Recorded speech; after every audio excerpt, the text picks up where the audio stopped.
Box Live has not updated their rankings, but according to Mike Compinger, Gervonta Davis is the new WBA lightweight champion. Finally, he can throw the Reggie belt away, but that does make him the new email champion, same as Devin Haney was when he got the WBC belt, which Tank Davis criticized him about being an email champion. Now he's joined the club. What happened to the days with the number 1 and a number 2 contender fight for the vacant title? Now they just elevate these guys without earning it in the ring. When you look at the top 7 in the WBA, right away you know who Tank's gonna fight. He's gonna fight Isaac Cruz, and I would say William Cepeda because he has a right complexion, but Tank is not gonna fight him. One thing, he's with Golden Boy.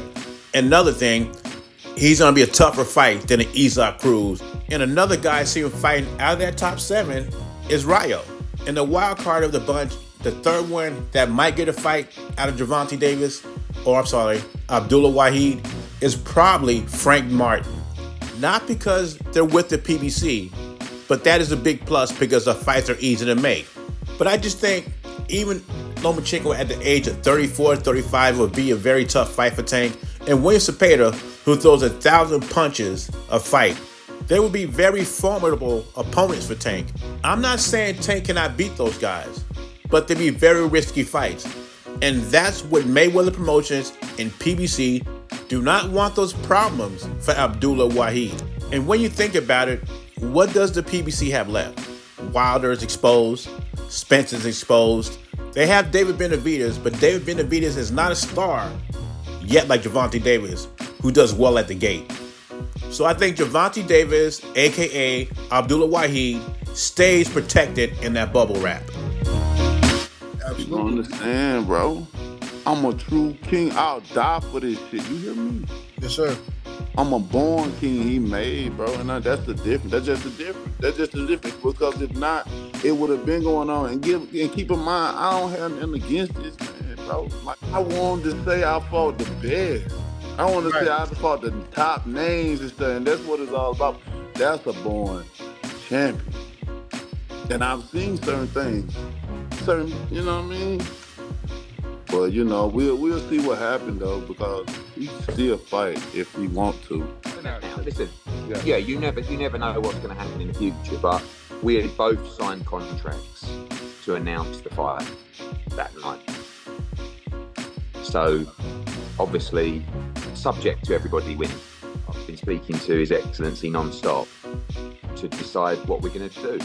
Yeah, I mean, I don't rule it out. It's just that the people who wanted to put the fight on no longer see that as the fight that is the fight that it was. If you're a born king and you lost to your conqueror, you will want a rematch.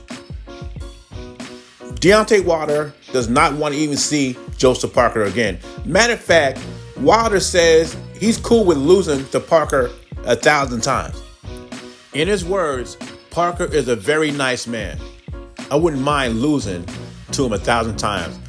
Maybe I missed a couple of words, maybe paraphrasing, but that's about it. So he lost to Parker, and Eddie Hearn and Joshua got to move on. The Saudis don't want to fight right now because he lost. So his choices are Abdi Kabial, French Ngannou, Horogovic, and Zhang. My number 1 fight out the 4 is Zhang, and then Horogovic. Those are 2 good fights for Anthony Joshua I would love to see.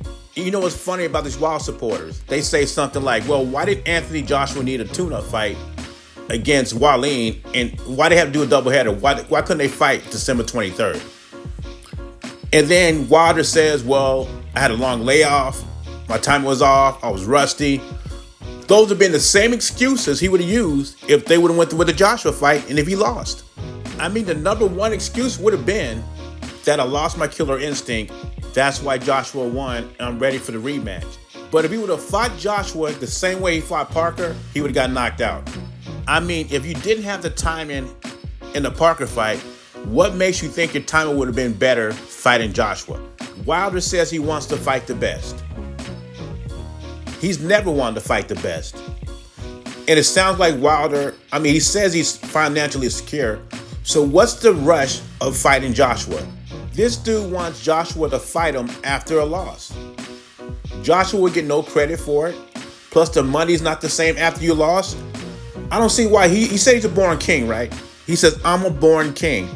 Why does he get back in the ring in Parker and show us he's a born king? I can tell you why he does not want to get in the ring with Joseph Parker. Because he's scared he's going to lose again.